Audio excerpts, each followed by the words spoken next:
Hello all. आज हम commerce paper का एक क्वेश्चन करते हैं जो आपको रिसर्च के लिए भी बेनिफिशियल है। क्वेश्चन रीड करते हैं। 2025 जनवरी के पेपर का अटेम्प्ट का है, जो दिसंबर 2024 साइकिल का एग्जामिनेशन हुआ था। Arrange the following management research questions in the ascending order. अब ये क्या क्वेश्चन पूछा है? मैनेजमेंट रिसर्च क्वेश्चंस जो टॉपिक है, अगर आपने अब तक ये टॉपिक नहीं पढ़ा है तो इसको ऐड कर लीजिए अपने नोट्स में। इन द असेंडिंग ऑर्डर, अब मैं हमेशा बोलती हूँ जब सीक्वेंस पूछते हैं, अगर स्पेसिफाई नहीं किया होता असेंडिंग डिसेंडिंग या क्रोनोलॉजिकली, तो हमें याद रखना होता है कि हमेशा छोटे से बड़े पर जाएंगे, वन टू लास्ट पर जाएंगे। ठीक है। अब यहाँ पर उन्होंने असेंडिंग बोला है, मतलब सबसे पहला स्टेप, सबसे पहला आना चाहिए। ठीक है। तो फॉलोइंग मैनेजमेंट रिसर्च क्वेश्चंस का पढ़ लेते हैं। A management question, B measurement question, C management dilemma. Dilemma का मतलब रहता है कि हम दो ऑप्शंस में से चूज करना बहुत मुश्किल है, क्योंकि दोनों अनडिजायरेबल या अनसेटिस्फैक्टरी हमारे लिए ऑप्शंस है। ठीक है। तो डिलेमा मतलब हम जैसे कंफ्यूजन में होते हैं। Research question and investigative question. ठीक है। अब है ना, मैं इसमें कॉमन सेंस अगर लगा सकती हूँ तो क्वेश्चन सोचते हैं, अपना अप्रोच देखते हैं क्या कर सकते हैं। ध्यान से थोड़ा ऑप्शंस को देखती हूँ तो लास्ट ऑप्शन और फर्स्ट ऑप्शन पर ध्यान दे, क्योंकि सीक्वेंस है। तो अब फर्स्ट और सेकंड ऑप्शन में सी से पहले स्टार्ट हो रहा है, तो मैनेजमेंट डिलेमा। अब देखिए, कभी भी कुछ चीज को सॉल्व करने के लिए प्रॉब्लम तो होनी जरूरी है। तो ऐसे अगर आप सोचोगे तो डिलेमा में कंफ्यूजन होगा, तो मेरे ख्याल से सी ऑप्शन को ही फर्स्ट पकड़ के चलना चाहिए। और अगर मैं एक बार थर्ड और फोर्थ ऑप्शन को एनालाइज करती हूँ, उसमें ए पहला दिया गया है मैनेजमेंट क्वेश्चन, और बी दिया गया है मेजरमेंट क्वेश्चन। अब अगर मैं कॉमन सेंस लगाऊं तो मेजरमेंट लास्ट में ही आना चाहिए, इवेल्युएशन जैसे हम बोलते हैं। ठीक है। तो यहाँ पर ये हमारा आंसर मुझे लगता है थर्ड और फोर्थ में से बिल्कुल भी नहीं हो सकता। और सॉरी, फर्स्ट और सेकंड में से अब मुझे कौन सा आंसर ढूंढना है, तो मुझे सी पता है पहला होना चाहिए। तो दोनों में सी पहला है। और मैं लास्ट वाला ऑप्शन एनालाइज कर लेती हूँ, ई और बी। फर्स्ट ऑप्शन में ई स्टेटमेंट लास्ट है, इन्वेस्टिगेटिव क्वेश्चन, और बी है ये मेजरमेंट क्वेश्चन। ठीक है। तो यहाँ पर है ना, करेक्ट आंसर आपका बनना चाहिए ऑप्शन नंबर टू। अब ये ऑप्शन नंबर टू ही करेक्ट आंसर है, मैं सिर्फ आपको बता रही थी अप्रोच कैसे। तो सबसे पहले यहाँ पर स्टेप बनना चाहिए सी से मैनेजमेंट डिलेमा, फिर आना चाहिए मैनेजमेंट क्वेश्चन, फिर आना चाहिए रिसर्च क्वेश्चन, फिर आना चाहिए इन्वेस्टिगेटिव क्वेश्चन, बी आना चाहिए मेजरमेंट क्वेश्चन। ठीक है। तो यहाँ पर करेक्ट आंसर है टू, ऑप्शन नंबर। आपको 2 मार्क्स मिलते हैं। बट रुकिए, कहीं जाइए मत। मैं हमेशा बोलती हूँ, अगर एक कॉन्सेप्ट का नया क्वेश्चन पता ही लग गया है तो आप प्लीज उसको जाके है ना एक बार अच्छे से पढ़ के एक आंसर अपनी बुक में डायरी में बना लीजिए, ताकि आपके नोट्स बन जाए। आगे जाके आप लोग प्रोफेसर बन रहे हैं या ऑलरेडी आप टीचिंग में है, तो आपको पता होना चाहिए कि हम ये नोट्स हमारे लिए हमेशा काम ही आते हैं। तो एक बार ये आंसर के नोट्स जो मैंने भी गूगल सर्च करके ही ढूंढे, तो पढ़ लेते हैं।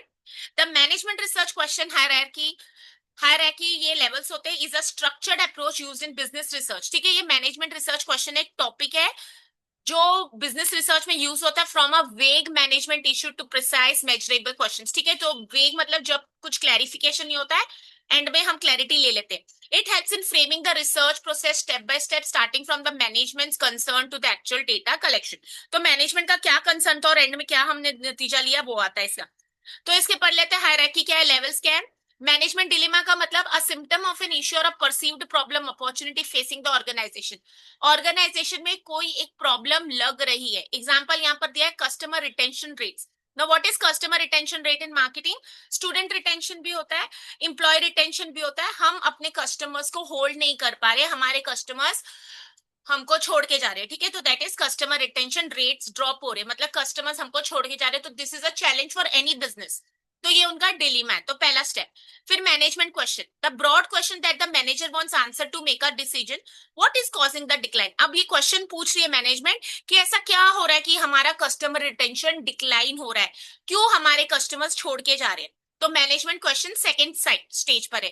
थर्ड आ रहा है research questions, specific questions that guide the research to address the management question. अब ये जो डिलीमा था, वो प्रॉब्लम है, उसको कैसे सॉल्व करें। तो क्यों हमारे कस्टमर्स रिटेन नहीं हो रहे, क्या हमारे कस्टमर्स डिससेटिस्फाइड है हमारी सर्विस से, is there an increase in competitor activity, क्या मार्केट में कंपटीशन हो गया या फिर उनकी कॉम्पिटिटर की एक्टिविटी हो गई है।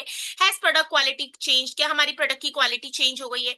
फिर हम बनाते हैं investigative questions. How do customers rate a customer service, तो जो हमने प्रॉब्लम्स आइडेंटिफाई की उसके हम जो सोच रहे ऐसा हो सकता है उसकी क्वेश्चंस बनाएंगे। व्हाट आर की फैक्टर्स इन्फ्लुएंसिंग रिपीट परचेजेस, ठीक है, ये सब क्वेश्चंस हम बना रहे हैं जहां पर हम आंसर ढूंढना चाहते हैं।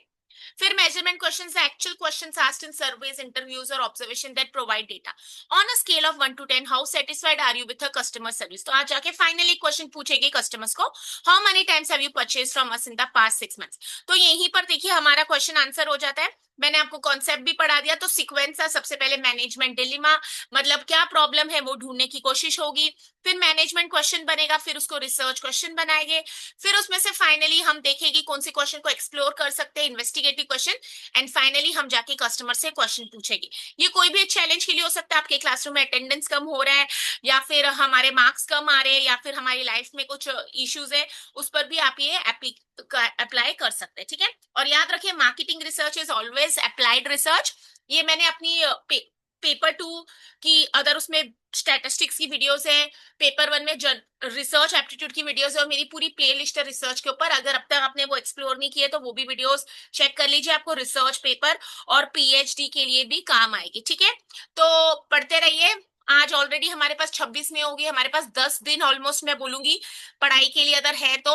और फिर रिवीजन है, फिर अगर कॉलेज ओपन होने वाला है, अगर आप स्टूडेंट है या फिर आप टीचर है तो आपको जॉब पर जाना है, या फिर आपके पास घर पर भी बहुत सारे काम है, तो ensure that you are studying regularly with consistency with syllabus in hand, and once you finish a topic please solve the questions because question solve करना ही सबसे important है।